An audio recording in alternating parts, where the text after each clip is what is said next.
তো good morning everyone, সকলকে স্বাগত জানাই আবার একটা নতুন ভিডিওতে। আজকে হলো 30 ডে ভিডিও চ্যালেঞ্জের ডে 29। আর আজকে ছিল রবিবার, আর তোমরা তো জানো রবিবার করে আমি বাইক ট্যাক্সি করতে বেরোই না, তাই সকাল সকালই চলে এসেছিলাম দোকানে। আর দোকানে এসে দোকানের সমস্ত রকম কাজকর্মগুলো করছিলাম। আর আজকে সকাল থেকে বাজার একদমই ফাঁকা ছিল, কারণ আজকে আমাদের ডক্টরবাবু আসেনি, তাই টুকটাক কেনা বেচাই হচ্ছিল, কোনো রকম কোনো প্রেসক্রিপশনও আসছিল না সকালে। আর বন্ধুরা, ওষুধ নিয়ে আমার তোমাদের কিছু বলার আছে। তোমরা যেখানেই থেকে ওষুধ কেনো না কেন, ওষুধটা একটুখানি চেক করে নিও, কারণ বেশি ডিসকাউন্টের চক্করে কিন্তু অনেকে কি করছে, জালিয়াতি ওষুধ বিক্রি করছে। তাই তোমরা ওষুধ যেখান থেকে কেনো না কেন, অবশ্যই কিন্তু ওষুধটাকে ভালো করে চেক করে নিও। আর এরপর দোকান থেকে বাড়ি চলে আসি এবং রেস্ট নিয়ে একটুখানি বিকেলবেলা বেরোই বন্ধুদের সাথে। আর আজকে একটুখানি ঘুড়ি ওড়ানো হচ্ছিল। আর আমাদের 30 ডে ভিডিও চ্যালেঞ্জ তো প্রায় শেষের দিকেই, তাই আমি তোমাদের জন্য নতুন কিছু ভেবে রেখেছি। আর বেশি কিছু বলবো না, এটা তোমাদের জন্য সারপ্রাইজই থাক।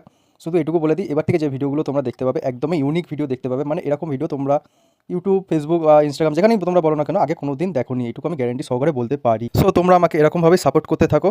আর এরপরে আমি বিকেলে চলে গিয়েছিলাম আবারও দোকানে। আর দোকানে আজকে বিকেলে একটুখানি কাস্টমারের চাপ ছিল, কারণ আজকে বিকেলে আমাদের ডক্টরবাবু বসেছিলেন, যার ফলে বেশ কয়েকটা প্রেসক্রিপশনও এসেছিলো।